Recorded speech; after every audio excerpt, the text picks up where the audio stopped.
Hi guys, and welcome back to my channel. If you're new here, my name is Peachy and this channel is all about my Sylvanian Families collection. I was just in the process of clearing away my autumn scene, which you can see in the picture here, to start getting ready for the winter scene and eventually Christmas. And I thought it was a perfect opportunity to have a closer look at Highfield Farm, as I think it's one of the houses we haven't really looked at on the channel before, and it's a really lovely one. So that's what today's video is going to be about. And so I've cleared the rest of the scene away now, but here is the Highfields Farm building. So this building was released into the UK range in around about 2011 by Flair. It was part of a wider series called the Down on the Farm range. It's in a Tudor style with the kind of plaster and then these lovely wooden beams, and it's got a thatch roof. And I think it's quite a unique building in the range. It's a really good size for decorating inside, and just the kind of shape and overall look and feel of it are quite different from a lot of the other houses. So the Down on the Farm series was one of the last ones that Flair put into the UK range before they lost the distribution rights. So unfortunately it had a pretty short run. They do come up fairly often second-hand, but if you're looking for one second-hand, the main points to note is this door is in two pieces, and this is missing quite often because it's on here, it kind of clips on. So that's something to watch out for. And the other piece that's usually missing is this chimney stack up here, as it's removable. There's also a staircase and ladder, and we'll see those when we turn it around and look inside. The good thing about this one is it doesn't have loads of railings or anything like that, so you're not going to be having to search for railings if you are buying it second-hand with pieces missing. So if we have a look at the front facade, you can see it's got 3 stories. So ground floor, first floor and second floor kind of attic space. The windows on here unusually do not open. The door does, we've already seen that, and we've got these nice arch windows in the thatch as well. I do like this detail up here of the thatching. That's something you will see on real life thatch houses. Then if I turn it to the side,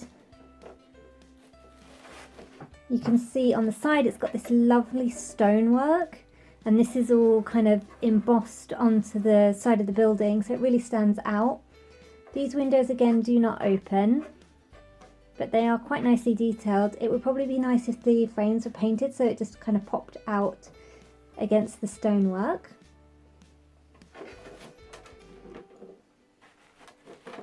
Then on the other side you see brown stonework for the chimney piece, and then we've got the same pattern but in this nice white colour, so it makes it stand out. Again, these windows don't open. This here is a battery compartment, and it makes something inside light up, which we'll see in a minute. There's also a switch here for that. And then taking a look at the inside of the building,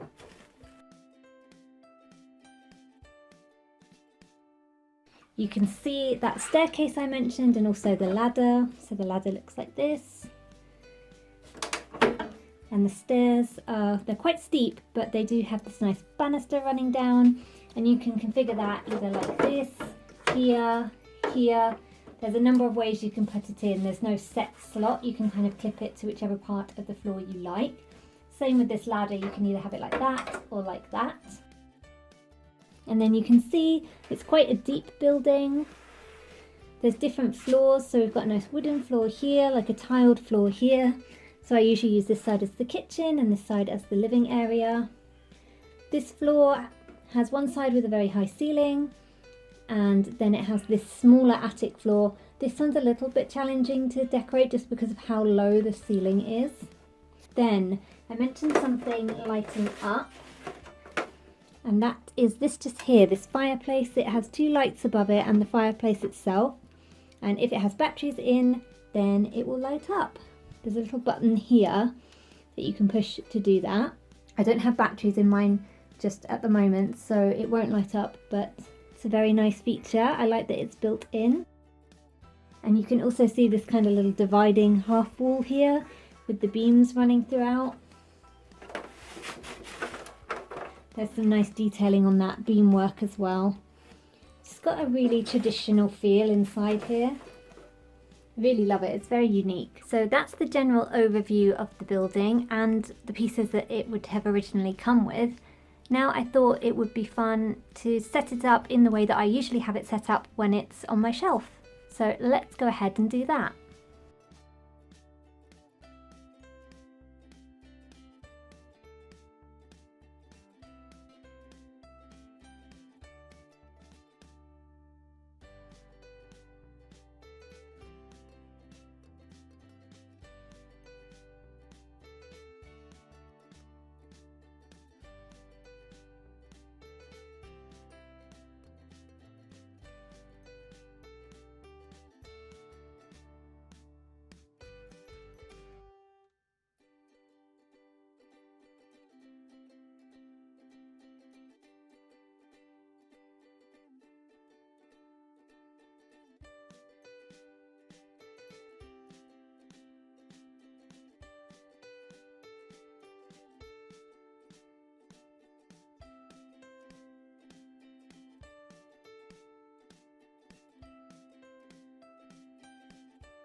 And here's the house all set up, and this is how I would usually have it. So the staircase, I would usually have it positioned like that, but for the purposes of the video, so you can actually see into all of the rooms, I'll just take it out for the time being. So this is the country bathroom set up here. This was a set put out by Flair. The thing I like about this one is it has this old Victorian style decorative toilet. And that was the kind of theme that I was going for this farmhouse. So thinking kind of Victorian era, Edwardian era. So that's the bathroom.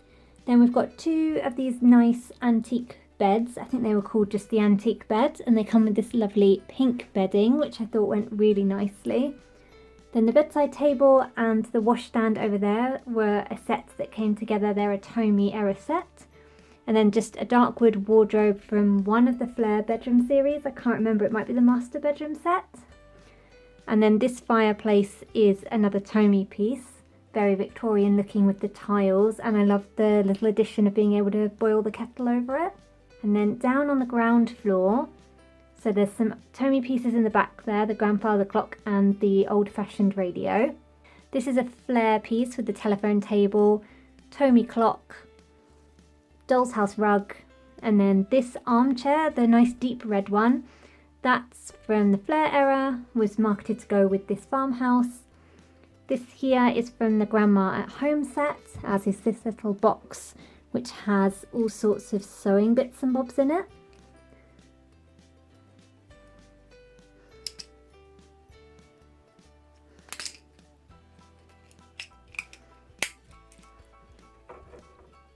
Then over in the kitchen, if I move the camera down a little bit so you can see in the back there, it's a little bit dark in the building.